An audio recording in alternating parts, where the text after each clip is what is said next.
You know, Ah, on this topic, let me ask you a question I've been thinking about. I was a big Chris Benoit fan. I can't watch Chris Benoit matches. I hate the guy. I can't watch his matches at all anymore. If I see him on a show, like an old show, it repulses me. The most successful era in WWE history is the Attitude Era, which is all built around Vince and Steve Austin. What does this do to that legacy, to that footage? The idea that the biggest draw in company history, Steve Austin, is tied directly to Mr. McMahon. That if you ever want to revisit any of these things in the past, Vince is all over all of these clips. well, but can you not watch any movie that Joan Crawford ever appeared in without thinking about her beating her fucking kids with wire hangers? I mean, I'm not watching too many Joan Crawford movies nowadays. Well, I mean, it's a but- broad example. Right. But, But that's a little bit different than, Mommy Dearest is a little bit different than whatever the fuck Vince had going on there.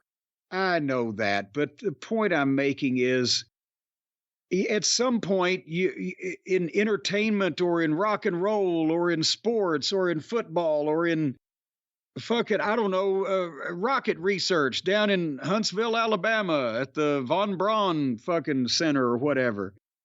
There's going to be shitty people that do great things in a field that you're interested in.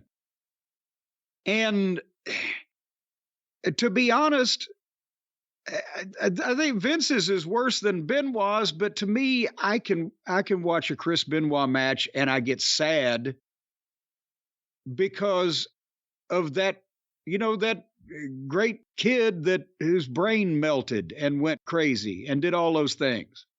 But with Vince, he was the host of the show.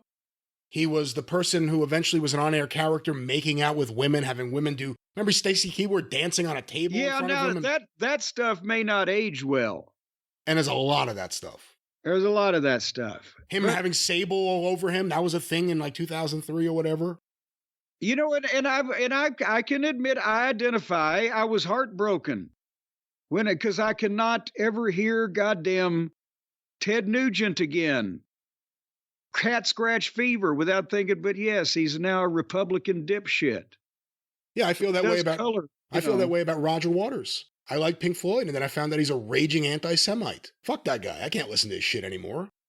So those are small examples. With the Vince thing, and we don't know what else is going to come out, but you have to think more is going to come out. It becomes tougher.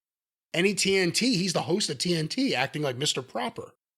He was the host of the Saturday morning show, Saturday Night's Main Event too, Monday Night Raw for a number of years. And just wacky segments, wacky humor, wacky personality. And eventually, like I said, making out with women and doing wacky things on his show. It's going to be tough for a lot of people to watch that if he gets convicted of something. If there's a trial and they find him guilty of rape. If any of these things happen, how are you going to ever watch him again comfortably? And how does WWE present their history? How do you present the history of the Attitude Era?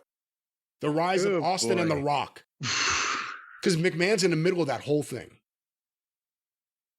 It's a rough thing to think about. I've been thinking a lot about it. It's like, you never expect that just someone who's all over a show is going to be accused of the worst shit ever. And this may just be the tip of the iceberg. Boy, now you bum me out. I guess we'll just have to go back to pre-1984. Let me cheer you up. Tom Tele2. No, let's just go back before 1984 when everybody in the wrestling business was halfway sane and behaved themselves. Oh, yeah. Well, there you see, hey, when you hear about shit like this going on. Again, it's different with Vince because he was Vince. I mean, it's going to be a very interesting thing. There have been books written about him, and every single one of them now is wildly incomplete. Anything ever written about him or talked about him is wildly incomplete because this is going to be the coda. This is the end of his story. It's going to be Vince either going to jail or going home in disgrace or somehow winning this trial, but a lot of people aren't going to think anything except about the accusations, or he's going to lose the trial, not go to jail, and have to pay punitive damages of $100 million for someone who he shat on. Like, this is a bad ending and it's going to taint everything that came before it. Well, we said the other day, he probably won't live long enough just chronologically to redeem himself. You know, people sooner or later always forget this will take a little while, and he may not have that while. And you have to, the other thing that's, it's kind of superficial with all this, but him changing his face, the plastic surgery, the dyed hair, the mustache, all the things that suddenly happened. What triggered that? He had a very distinct look his entire career, even when he went gray. He looked one way, and then all of a sudden he became a different looking person. What triggered that? I mean, again, I don't know how much that ties into all this, but you know what? It's the same period of time. No, he was setting up the insanity defense. Vincent the Chin Gigante, right?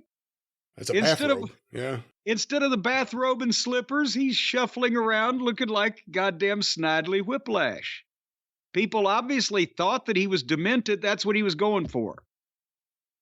Now he's gonna clear his name by pleading complete batshit insanity. You wanna bet me?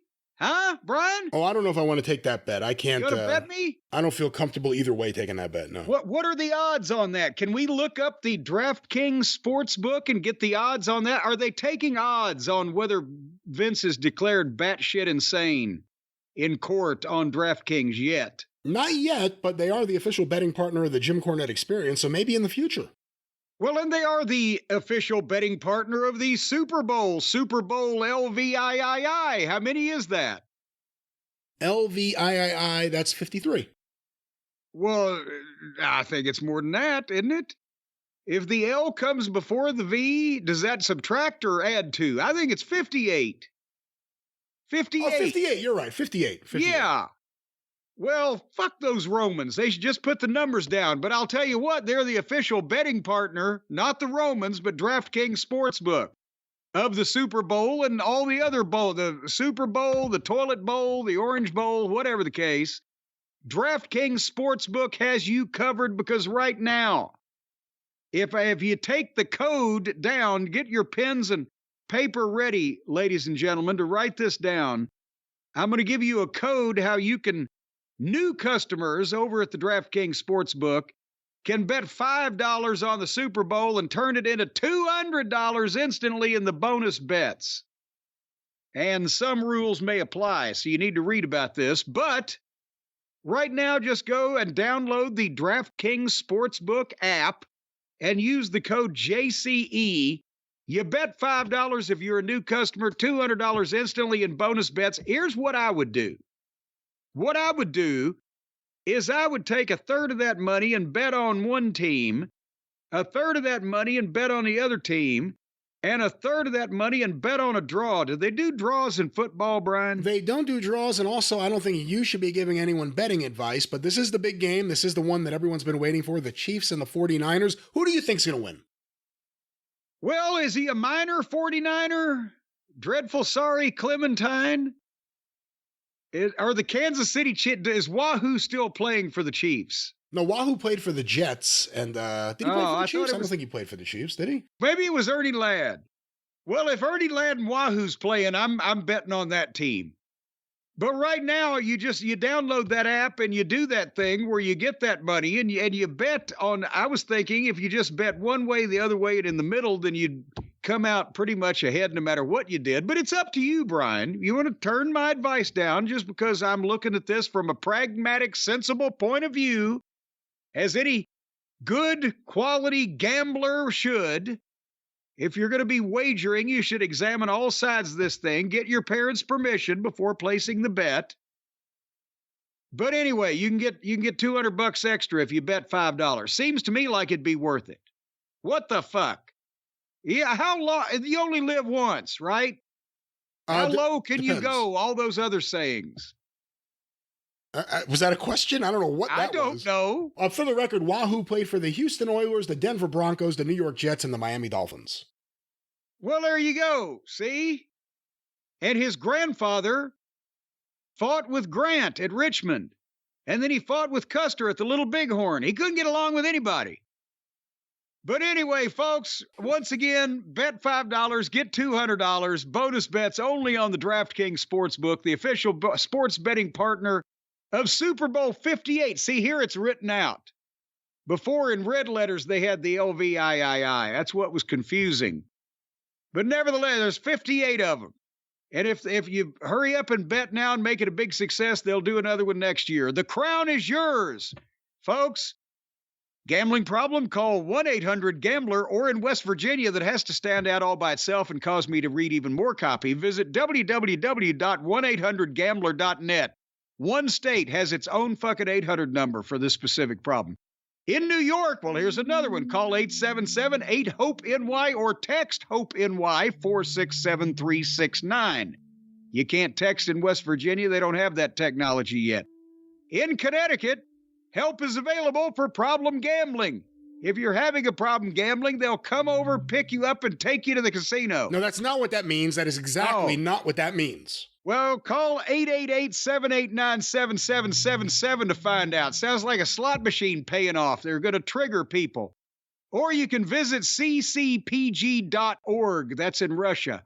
Please play responsibly. On the behalf of Boot Hill Casino and Resort. Boot Hill, Kansas. They bury people there with their boots on. He died with his boots on. Stunk to high heaven did his feet. 21 plus age varies by jurisdiction. Void in Ontario. Bonus bets expire 168 hours and 15 minutes after issuance. See dkng.com/football for eligibility and deposit restrictions, terms, and responsible gaming resources. Period. That's right. DraftKings, the official betting partner of the Jim Cornette Experience. While I get my oxygen tank fired up over here, can you tell the people what's going on over at the Arcadian Vanguard Network this fine week? Oh, another fine packed week. Another fine week of, Tom, tell it to. and even some of this. Well, that sounds like shit. Another fine week of packing.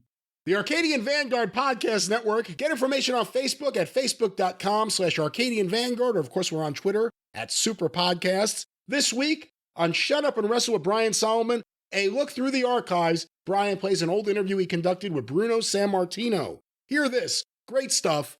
SUAWpod.com. Look for Shut Up and Wrestle with Brian Solomon wherever you find your favorite podcast. Stick to Wrestling with John McAdam continues their look at 40 years ago, Vince McMahon's national expansion. Hear this today at McAdamPod.com, or look for Stick to Wrestling with John McAdam wherever you find your favorite podcast. Don't forget about the wrestling news each and every day for free. Get your wrestling news, the morning wrestling newscast, from thewrestlingnews.com directly, or look for Arcadian Vanguard's The Wrestling News wherever you find your favorite podcasts. And of course, the 605 Super Podcast, The Mothership! Hey, go through the archive at 605pod.com, available wherever you find your favorite podcasts. The Mothership.